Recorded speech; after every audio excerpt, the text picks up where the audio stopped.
Budiman Sujatmiko, aktivis 98 yang dikagumi karena perlawanannya terhadap Orde Baru, kini dipertanyakan banyak pihak karena mendukung Prabowo. Dulu di penghujung Orde Baru, Budiman adalah Ketua Partai Rakyat Demokratik atau PRD yang dituduh sebagai dalang tragedi Kuda Tuli 96. Budiman mendekam di sel tahanan dengan vonis 13 tahun penjara, yang kemudian mendapat amnesti dan bebas setelah 3,5 tahun. Walaupun dibui, Budiman beruntung sebab rekan-rekannya sesama aktivis justru bernasib lebih parah. Rekan-rekannya menjadi korban penculikan di tahun 1998. Penculikan itu diduga didalangi oleh Prabowo. Prabowo yang saat itu menjabat sebagai Komandan Jenderal Kopassus dituduh memerintahkan timnya untuk menghilangkan beberapa aktivis. Budiman dan Prabowo otomatis berada di kubu yang saling berseberangan. Setelah Orde Baru tumbang, Prabowo dicopot dari jabatannya sebagai Pangkostrat dan dipindah tugaskan ke Bandung, imbas dari beberapa tindakannya yang dianggap tidak sesuai dengan hukum. Sementara Budiman bergabung dengan PDIP di bawah kepemimpinan Megawati. Di tahun 2008, Prabowo yang sudah pensiun dari militer mendirikan Partai Gerindra yang menjadi tandingan PDIP. Puncaknya menjelang 2014 ketika Prabowo mencalonkan diri sebagai presiden. Tragedi 98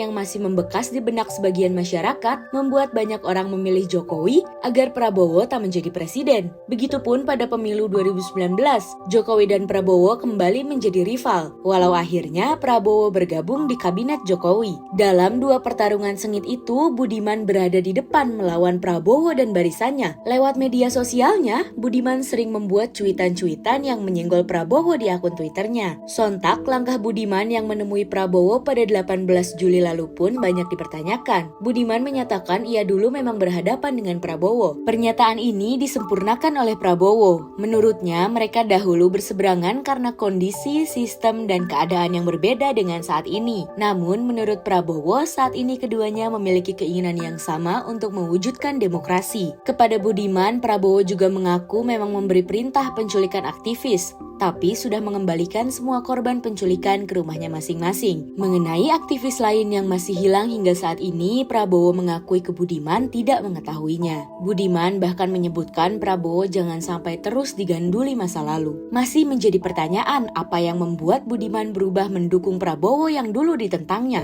bahkan sampai siap dipecat oleh PDIP yang selama ini menaunginya. Budiman hanya mengaku kalau Prabowo memiliki visi yang baik ke depannya untuk Indonesia. Kini Budiman akhirnya secara terbuka menyatakan dukungannya untuk Prabowo dengan mendeklarasikan Prabu atau Prabowo Budiman Bersatu. Tak hanya Budiman, beberapa aktivis tragedi 98 juga tiba-tiba mendeklarasikan dukungannya kepada Prabowo. Banyak yang merasa Budiman mengkhianati kemanusiaan dan menyakiti hati keluarga korban tragedi 98. Kalau kalian, gimana menyikapi pilihan Budiman saat ini?